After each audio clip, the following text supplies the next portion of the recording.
kalimat tauhid la ilaha illallah Muhammadur Rasulullah. Nah, kalimat yang kedua Muhammadur Rasulullah. Di dalam kalimat tauhid itu al-iqraru adalah pengakuan birisalati sayyidina Muhammadin, dengan risalah pimpinan kita Nabi Muhammad sallallahu alaihi wasallam. Jadi la ilaha illallah Muhammadur Rasulullah nggak bisa ditambah, nggak bisa dikurang, ditambah. Misalnya kayak tadi orang Ahmadiyah atau Al-Qiyadah Islamiyah, mereka menambahkan nabi mereka tuh Mirza Ghulam Ahmad sama Musodek sebagai nabi, nggak bisa. Atau mengurangi, jadi yang diterima cuman la ilaha illallah doang, seperti orang Yahudi Nasrani, tapi Muhammadur Rasulullah kagak diterima. Ingat tuh, salah itu belum tentu dosa. Jadi kesalahan yang dilakukan para nabi itu nggak menyebabkan beliau mendapatkan dosa. Contoh misalnya Nabi Ibrahim itu pernah salah. Satu, bohong kepada pamannya karena beliau bilang sakit padahal kagak sakit, supaya untuk menghindarkan diri nggak ikut perayaan berhala. Yang kedua, bohong kepada Raja Namrud. Untuk menyelamatkan Sayyidah Saroh, kisah lagi misalnya Nabi Musa. Nah, satu ketika Nabi Musa alaihissalam melihat salah seorang Bani Israel berantem sama orang Mesir, dipisahin sama Nabi Musa. Orang Mesirnya bahasa kita nyolot, Nabi Musa nggak sengaja mukul, mati. Membunuh itu salah, tapi kagak dosa kecuali disengaja. Nah, nabi-nabi itu juga punya sifat basyariah yang tidak terlepas dari kesalahan, tapi nabi dan rasul itu maksum, terlepas dari dosa. La ilaha illallah Muhammadur Rasulullah itu pasangan yang nggak bisa dipisahkan. Makanya itu menjadi syarat dari keislaman seseorang. Seperti orang Yahudi Nasrani, terputus tuh Pak la ilaha illallah Muhammadur Rasulullahnya, karena mereka nggak mau nerima Muhammadur Rasulullah. Justru Muhammadur Rasulullah itu kuncinya. Makanya diibaratkan ulama itu seperti samudra yang luas. Gimana kamu bisa merasakan air laut kalau kamu nggak ngambil itu air laut? Boro-boro dateng, boro-boro ngambil gitu, nyebur segala macam. Ngelihat aja nggak pernah, ya kamu nggak bakal dapet rasain air laut. Datengin dulu, berendam dulu, berenang dulu, baru kamu bisa merasakan air laut. Maksudnya begitu. Selemin dulu tuh Muhammadur Rasulullah, pahamin dulu Muhammadur Rasulullah, maka kamu akan yakin, bakal tahu, bakal paham tentang la ilaha illallah. Gitu ya. Allah Tuhan kami, Muhammad Nabi kami, Islam agama kami, Darul Muqimin jalan juang kami. Allah Tuhan kami, Muhammad Nabi kami, Islam agama kami, Darul Muqimin jalan juang kami. Darul Muqimin mahaduna, Darul Muqimin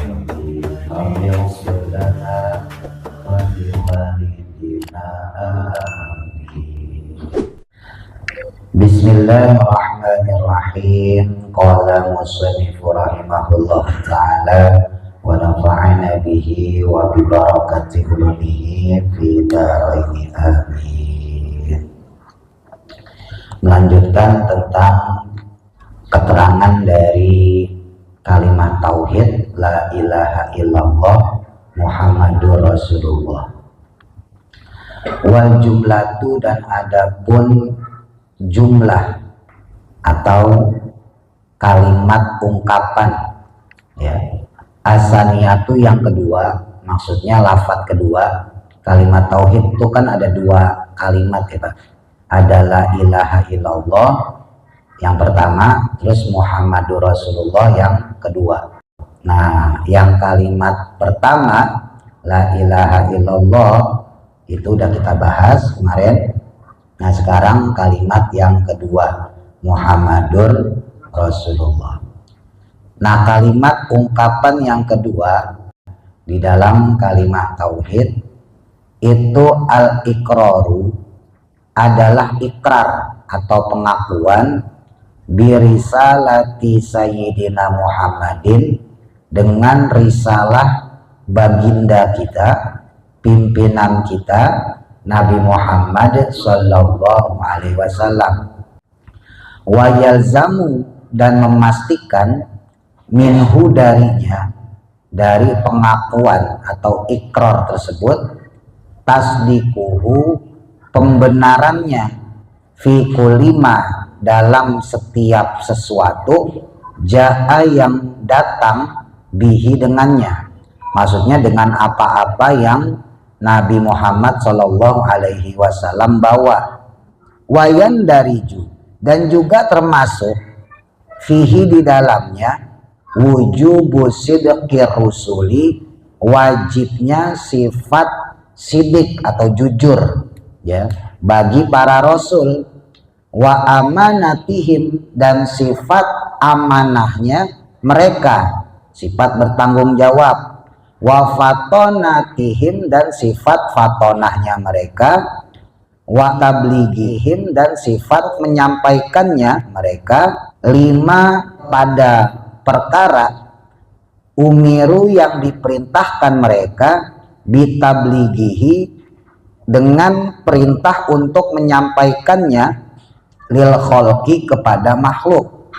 Wayan dariju, dan termasuk fihi, di dalamnya, aidon, juga, istihalatul kadhibi, yaitu ikrar atau pengakuan terhadap sifat mustahil bagi para nabi dan rasul, berupa bohong, wal khianati, dan juga khianat, mengingkari dari apa yang dikatakan dan yang diperbuat, wal goflati, dan juga lalai atau bodoh, ya, wal kitmani, dan juga menyembunyikan informasi dari Allah atau menyembunyikan kebenaran, alaihim, atas mereka, yang semuanya itu mustahil.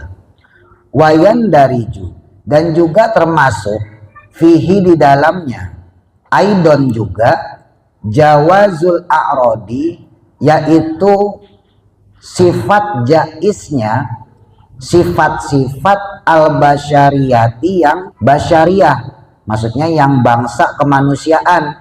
Kemarin kita bahas tuh, makan, minum, ya.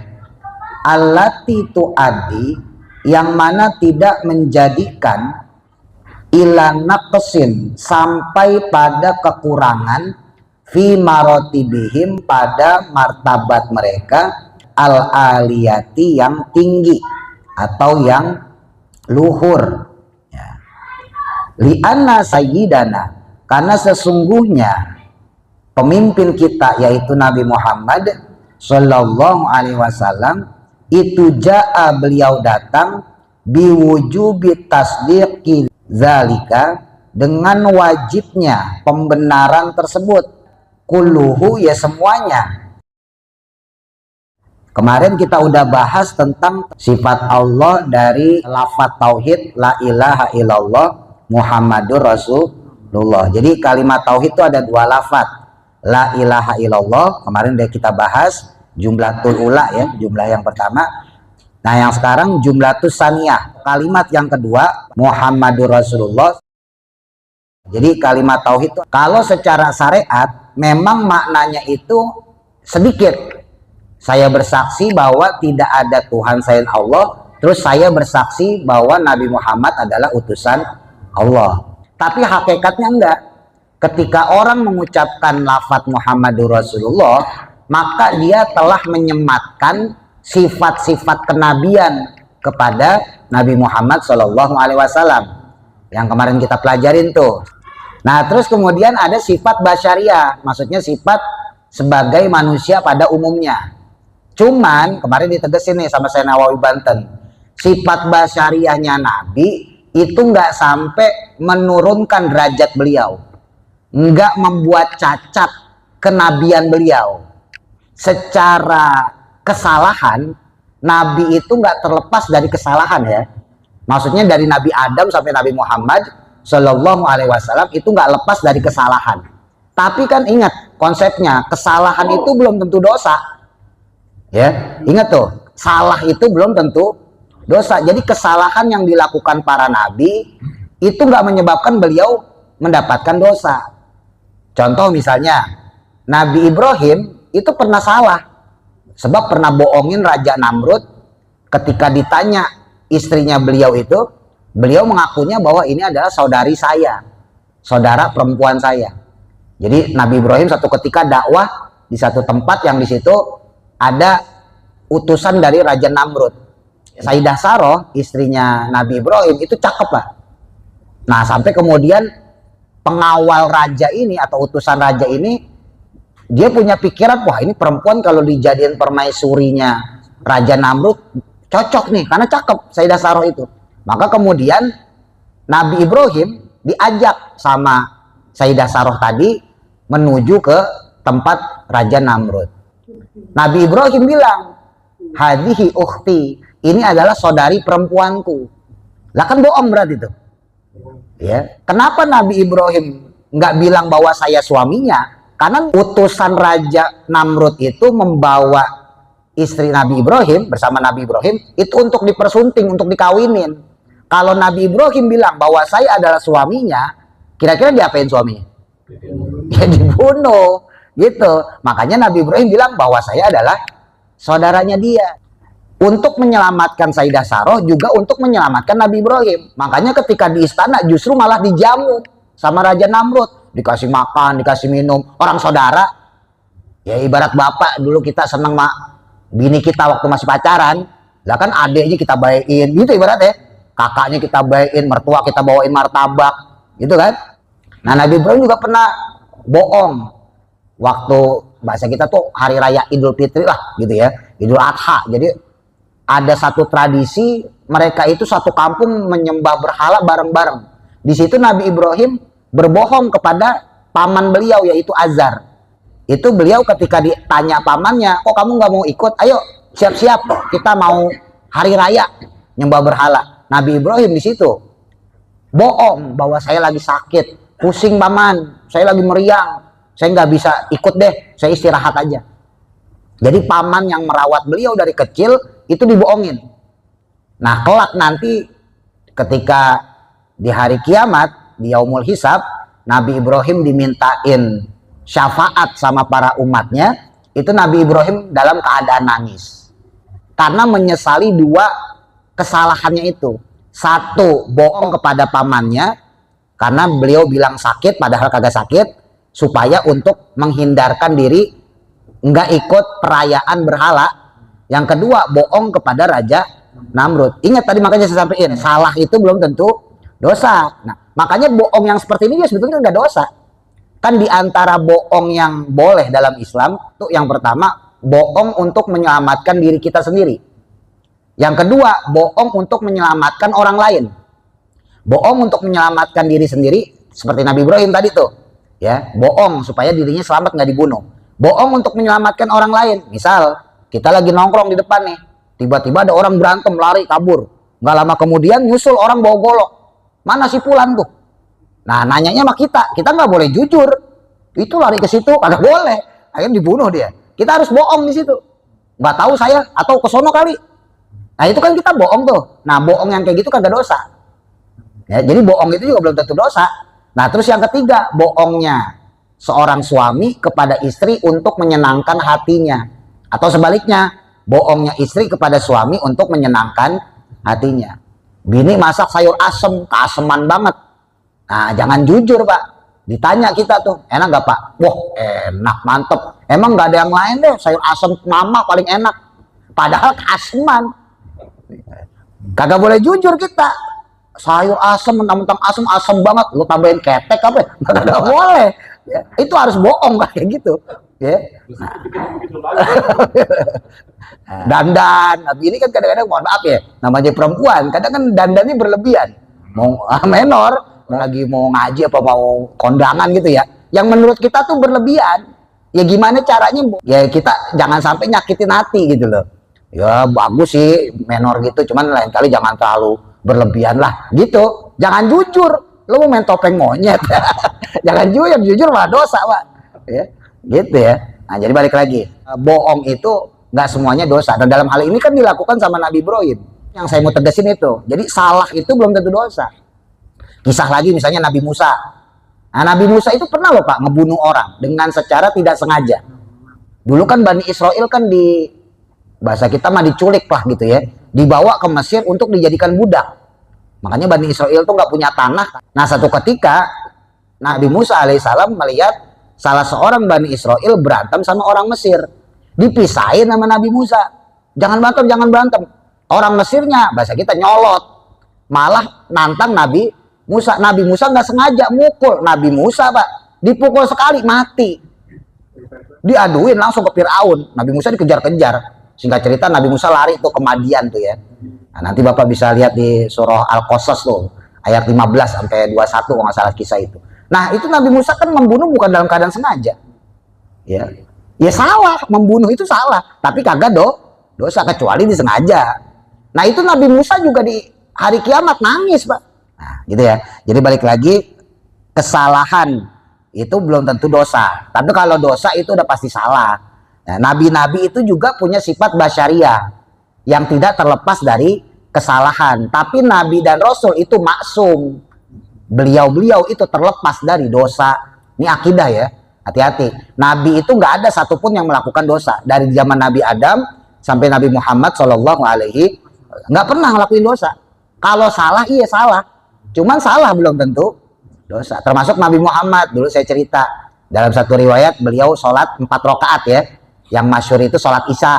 Dalam riwayat lain sholat zuhur, riwayat lain sholat asar. Yang jelas sholatnya 4 rakaat. Baru 2 rakaat udah salam. Ya kan salah itu. Lupa itu juga termasuk salah Pak. Beliau langsung salam. Sahabat Abu Bakar, Umar, Utsman, Ali kagak ada yang berani negor. Bahasa kita gampangnya setelah Nabi zikir baca doa lah gitu ya.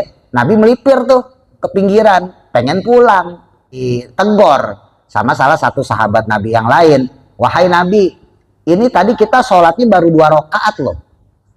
Emang ini sholat udah diringkas apa? Biasanya kan 4. Apa sekarang jadi 2? Nah Nabi kurang percaya nih kepada orang tersebut. Kemudian ditanyalah sahabat Abu Bakar, Umar, Utsman, Ali. Bener nggak bahwa saya melakukan cuman 2 rakaat? Beliau bilang, iya ya Rasul bener.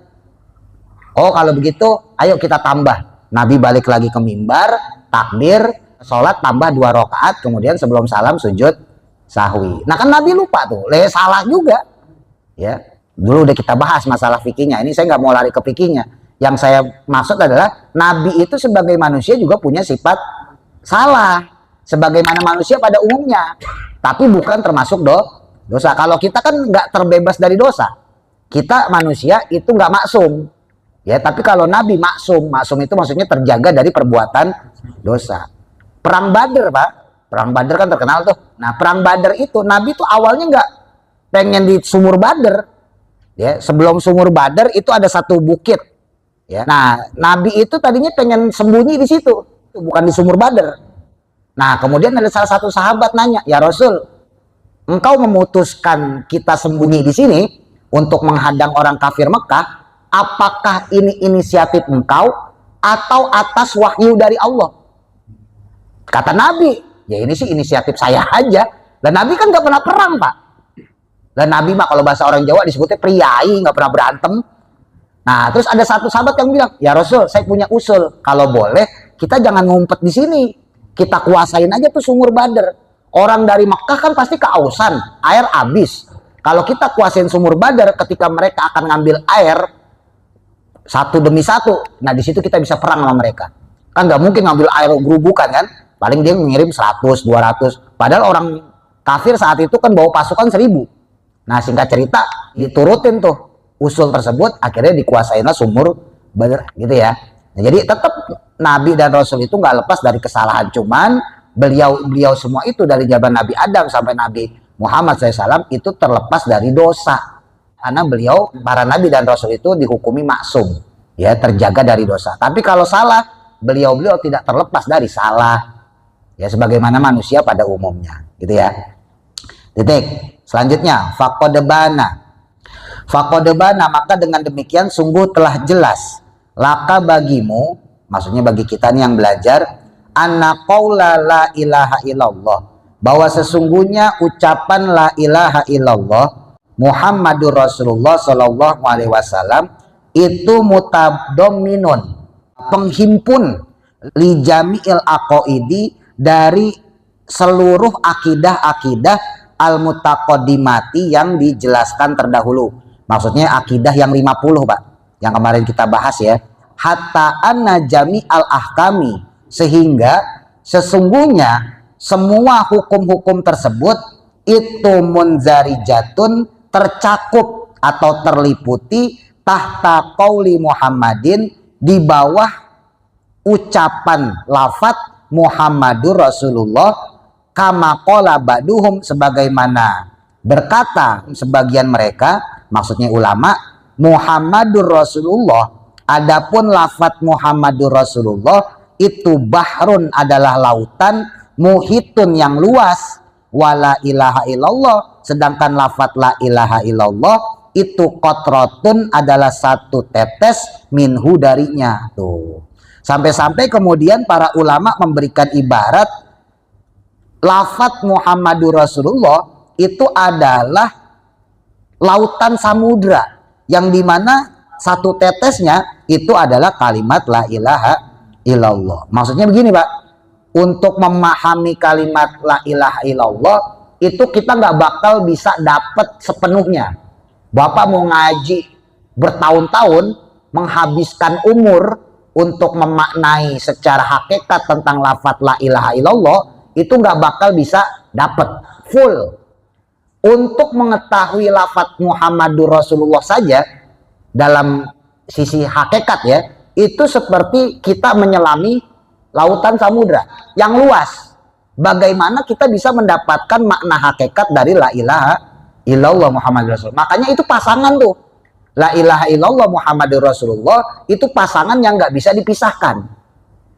Lafaz la ilaha illallah Muhammadur Rasulullah karena dia satu setel, nggak boleh ditambah, nggak boleh dikurang. Makanya itu menjadi syarat dari keislaman seseorang. Kemarin sempat saya singgung, ada nabi palsu ya, Musodek misalnya gitu ya, Jamaah Al-Qiyadah Al-Islamiyah, atau yang di India tuh masuk juga di Indonesia, Mirza Ghulam Ahmad ya, Jamaah Ahmadiyah. Ada orang ngakunya Islam, la ilaha illallah Muhammadur Rasulullah, tapi dia juga bernabikan kepada dua orang itu. Yang orang Al-Qiyadah Al-Islamiyah dia mengakui Musodek sebagai nabi, sementara Jamaah Ahmadiyah mengakui Mirza Ghulam Ahmad sebagai nabi. Maka terputus tuh Pak la ilaha illallah Muhammadur Rasulullah-nya. Karena la ilaha illallah Muhammadur Rasulullah itu nggak bisa dipisah, nggak boleh ditambah, nggak boleh dikurang, ya, nggak boleh dipisah, nggak boleh ditambah, nggak boleh dikurang. Ditambahin ya nggak dapat la ilaha illallah Muhammadur Rasulullah, dikurang itu juga nggak dapat la ilaha illallah Muhammadur Rasulullah. Makanya saya pribadi ini dalam hal pelafatan ya, pengucapan, saya kalau mimpin tahlil misalnya gitu, itu kalau ngomando la ilaha illallah Muhammadur Rasulullah saya nggak pakai Sayyidina, walaupun itu nggak mempengaruhi lafaz ya, tapi kalau baca sholawat Allahumma saya pakai itu Sayyidina. Memang hukum lafaz Sayyidina itu sunnah menurut Imam Nawawi, baik di dalam sholat maupun di luar sholat. Bapak lagi tahiyat tuh kan syahadat tuh, asyhadu alla ilaha illallah, asyhadu alla Muhammadur Rasulullah, Allahumma sholli ala Sayyidina Muhammad. Itu sunnah, jadi nggak usah khawatir yang biasa pakai Sayyidina ya, menurut ulama itu sunnah baik di dalam sholat maupun di luar sholat. Cuman memang ketentuannya itu ada pada sholawat, bukan pada kalimat tauhid. Kalau kalimat tauhid apa? La ilaha illallah Muhammadur Rasulullah. Walaupun saya nggak menyalahkan ya, barangkali bapak-bapak ada yang pakai la ilaha illallah sayyiduna Muhammadur Rasulullah, silahkan aja. Tapi kalau kita tinjau dari aspek tauhid, sebetulnya yang lebih tepat itu adalah la ilaha illallah langsung Muhammadur Rasulullah. La ilaha illallah Muhammadur Rasulullah. Kalau di sholawat tepat, Allahumma sholli ala Sayyidina Muhammad, Allahumma sholli alaihi wasallim. Saya sendiri kalau sholawat ya pakai Sayyidina. Tapi kalau untuk kalimat tauhid, la ilaha illallah langsung Muhammadur Rasulullah. Ya sama kayak bapak syahadat. Kita kalau syahadat tuh Asyhadu alla ilaha illallah wa asyhadu anna Muhammad Rasulullah, kan nggak pakai sayyid, pakai sayyidana pakai kan gitu. Itu maknanya sebetulnya bukan secara balago doang, Mbak, bukan secara teks doang, bukan secara bahasa Arab doang, tapi lebih kepada tinjauan hakikat. Bukan berarti kita nggak mau menyanjung Nabi Sayyidina tadi ya sebagai pemimpin, kalau terjemahnya bukan, cuman memang kurang tepat kalau digunakan lafaz Sayyidina tadi gitu ya. Nah balik lagi nih, jadi ketika orang mengucap la ilaha illallah Muhammadur Rasulullah itu satu setel ya, udah pasangannya, nggak bisa ditambah, nggak bisa dikurang, ditambah. Misalnya kayak tadi orang Ahmadiyah atau Al-Qiyadah Islamiyah, mereka menambahkan nabi mereka tuh Mirza Ghulam Ahmad sama Musodek sebagai nabi, nggak bisa. Atau mengurangi, jadi yang diterima cuman la ilaha illallah doang. Seperti orang Yahudi Nasrani, mereka nggak mau nerima Muhammadur Rasulullah, mereka masih bertahan dengan nabi mereka ya. Orang Yahudi menganggap Nabi Musa, orang Nasrani menganggapnya Nabi Isa. La ilaha illallah mah sama, tapi Muhammadur Rasulullah kagak diterima. Justru Muhammadur Rasulullah itu kuncinya. Makanya diibaratkan ulama itu seperti samudra yang luas. Justru kuncinya di situ. Gimana kamu bisa merasakan air laut kalau kamu kagak nyelam? Gampangnya begitu. Bagaimana kamu bisa merasakan air laut kalau kamu nggak ngambil itu air laut? Boro-boro dateng, boro-boro ngambil gitu, nyebur segala macam. Ngelihat aja nggak pernah, ya kamu nggak bakal dapet rasain air laut. Datengin dulu, berendam dulu, berenang dulu, baru kamu bisa merasakan air laut. Maksudnya begitu. Selemin dulu tuh Muhammadur Rasulullah, pahamin dulu Muhammadur Rasulullah, maka kamu akan yakin, bakal tahu, bakal paham tentang la ilaha illallah. Gitu ya. Jadi justru urutannya itu dari bawah baru ke atas. Ya, walaupun kalau secara lafaz la ilaha illallah dulu, baru Muhammadur Rasulullah. Dan gak usah khawatir, sebodoh-bodohnya orang Islam, dulu pernah saya sampaikan pas awal pembukaan kitab Syarah Riyadul Badiah ini Pak ya. Sebodoh-bodohnya orang Islam, dia nggak bakal menuhankan Nabi Muhammad. Jadi gak usah khawatir. Ya, sebodoh-bodohnya orang Islam itu nggak bakal menuhankan Nabi Muhammad SAW. Makanya orang Islam itu, insya Allah umatnya Nabi ini, kita itu jauh dari musyrik. Kalau umat Yahudi Nasrani itu kan 11-12 Pak. Umat Yahudi punya anak Tuhan, ya, yaitu Nabi Uzair. Umat Nasrani punya anak Tuhan juga, Nabi Isa. Agak 11-12 lah maksudnya gitu ya. Tapi kalau Nabi Muhammad SAW umatnya insya Allah aman dari kemusyrikan. Sebab kita dikasih sholawat. Allahumma sholli ala Sayyidina Muhammad wa ala ali Sayyidina Muhammad. Atau Allahumma sholli Muhammad tanpa Sayyidina wa ala ali Muhammad misalnya. Karena sholawat itu kan artinya juga sebetulnya doa Pak. Coba kalau kita artiin Allahumma sholli, apa artinya? Ya Allah berikanlah sholawat, ya kan? Ya Allah limpahkanlah rahmat takzim. Sholawat itu rahmat takzim kepada Nabi Muhammad. Nah berarti kita ngedoain Nabi. Mungkin nggak ada Tuhan yang butuh doa? Nggak mungkin. Berarti dengan demikian Nabi Muhammad bukan Tuhan orang masih didoain, gitu ya. Jadi nggak usah khawatir, pengagungan terhadap Nabi buat kita yang orang Islam itu nggak mungkin sampai masuk menjurus kepada kemusyrikan.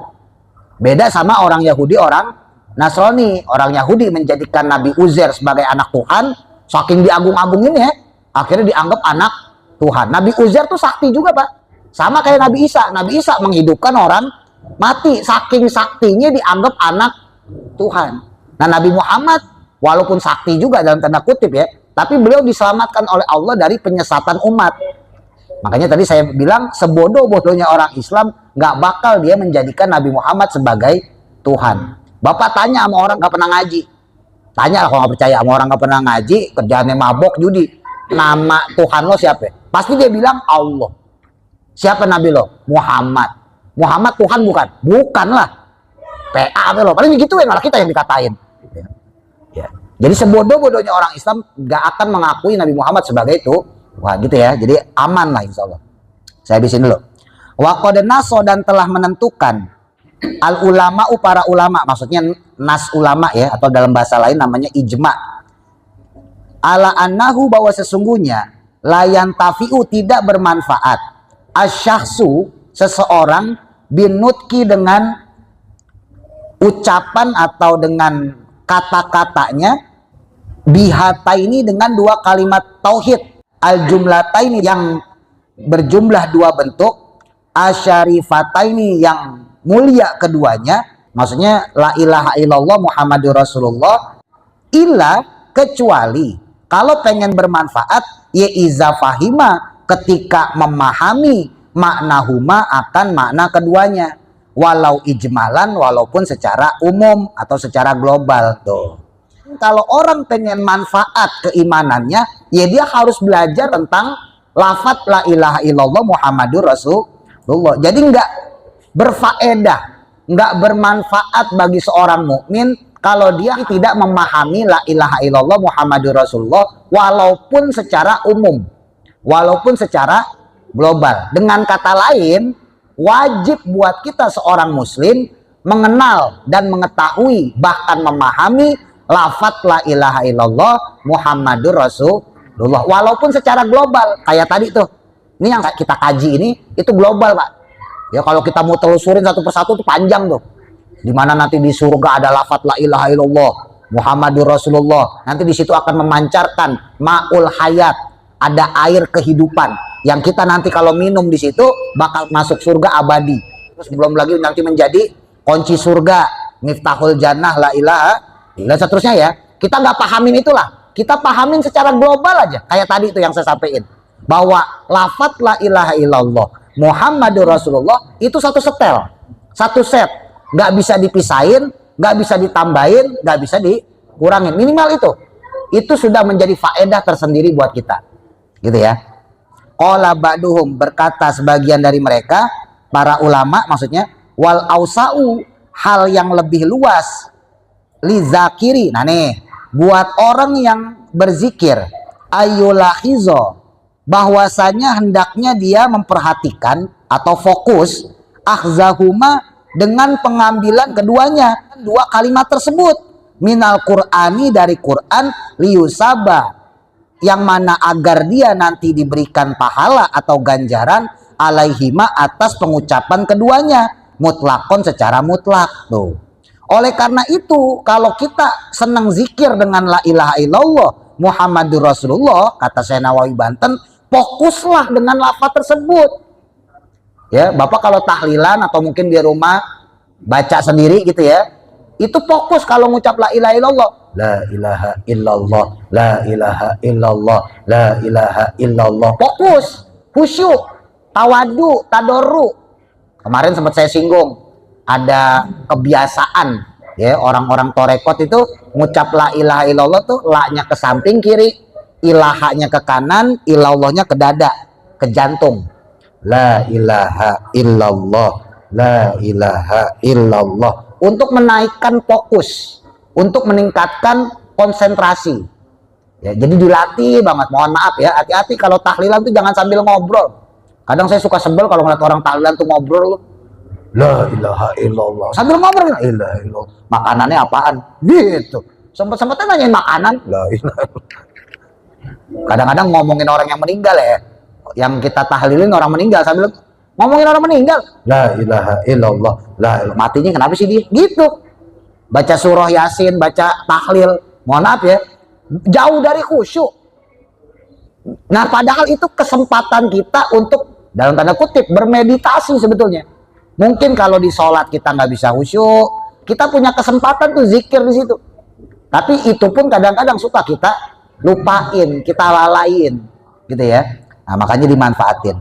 Nah wa'lam, maka ketahuilah, anna tauhida, sesungguhnya kalimat tauhid, ai kalimatuhu, maksudnya kalimat tauhid, mata kutiba, saat ditulis, au zukiro, atau diucapkan, yuqaddaru, maka ditekankan, fihi, di dalamnya, Muhammadur Rasulullah, dengan lafaz Muhammadur Rasulullah, iktifaan, sebagai pelengkap, bizikrihi, dengan mengucapkannya, li syuhrati wujubi muqaranatihi, karena telah masyhurnya kewajiban membarengkannya, maksudnya membarengkan lafaz la ilaha illallah Muhammadur Rasulullah. Nah nih, wa illa, namun jika tidak, istaroka, maka menjadilah sama, tauhiduna, tauhid kita, bitauhidil Yahudi, dengan tauhidnya orang Yahudi, wan nasoro, dan orang Nasrani, walam yutamayyaz, yang tidak bisa dibedakan kalimat tersebut ilam wi Muhammadin, kecuali dengan lafadz Muhammadur Rasulullah. Kaza demikian hal tersebut nukila dinukil an syarhil masyariki, dari kitab syarah al masyarik li Ibni Malik, karya Imam Ibnu Malik. Tuh, karena kalau kita nggak ngucap Muhammadur Rasulullah, ini tambahan lagi secara umum, maka tauhid kita tuh sama kayak tauhidnya Yahudi dan Nasrani. Yahudi Nasrani itu Pak, tadi saya bilang itu percaya loh sama Allah, cuman kata-katanya beda ya. Kalau di bahasa Ibrani la ilaha illallah itu bahasanya Sema Yisrael Adonai Ela Adonai Ehod.